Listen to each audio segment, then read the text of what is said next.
Hello! It's time for your Married at First Sight New Zealand Episode 7 update. It's part 2 of the cocktail party. The cattiness continues.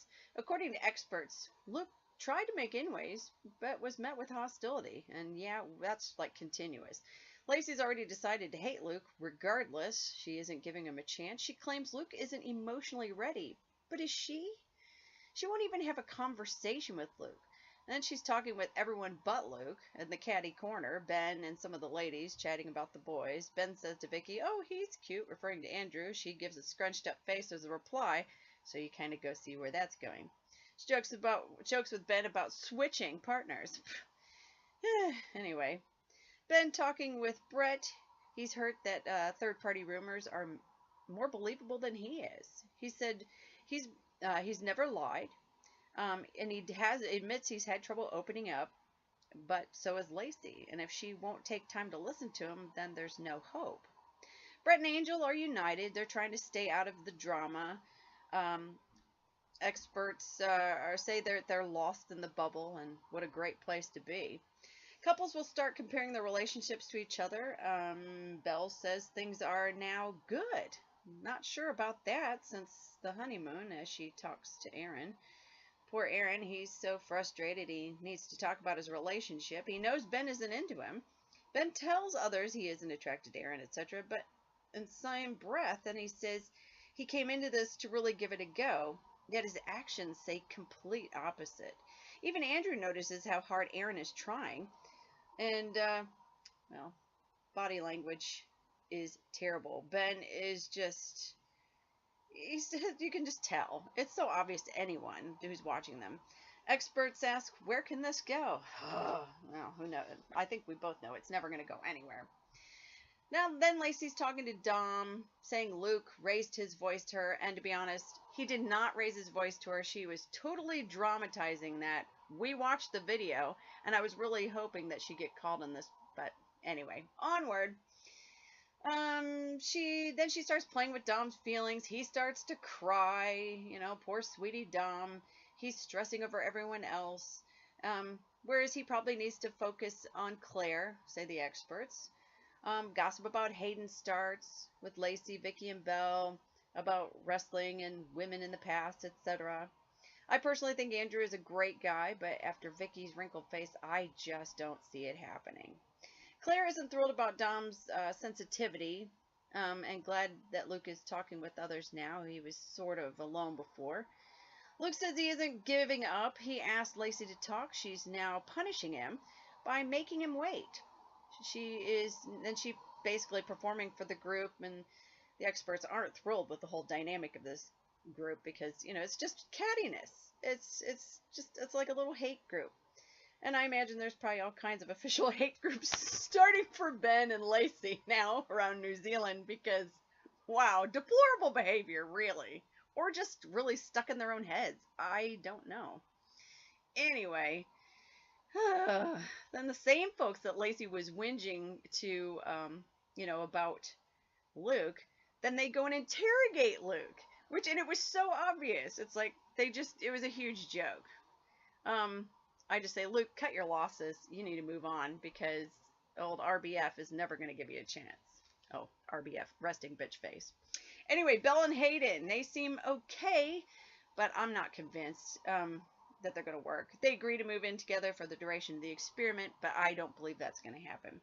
Dom tells Claire, thank you for being supportive, even though I think Claire was a bit put out, but, you know, she held her cool together and everything, and then she wasn't feeling well anyway, so good on her for like just keeping it together. Aaron is trying to get something, well, anything from Ben. Ben is not receptive at all, and I think the experts are a bit overwhelmed about the cocktail party happenings. Next morning, we see Claire in the hospital. We don't know yet what's wrong with her, but hopefully we'll find out. But she had some stomach pains, and obviously she wasn't well at the cocktail party. So anyway, now she's in the hospital on a drip, so hopefully she's all right.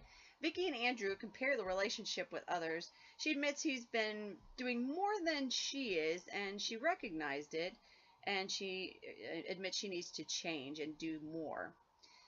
On to Hayden. Hayden says they left the party. Things got weird. He said Vicky told Belle they've been messaging, says it was nothing bad, flashed to Belle crying. Drama. Luke, he's convinced no one likes him. Lacey's still not talking to him. He tried being in contact with her. She's not responding. Lacey says he had opportunity last night but didn't take it.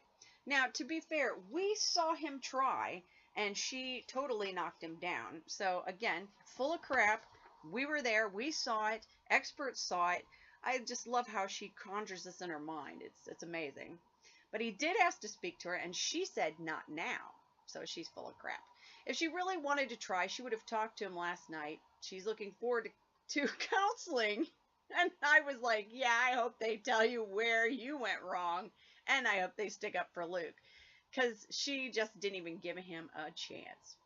Angel and Brett, they seem good. They have fun together. And they seem to have good communication. And I think that's great. Now, once she got over the fact that it's okay for the man that you're dating to be nice to you. Oh, you silly girl.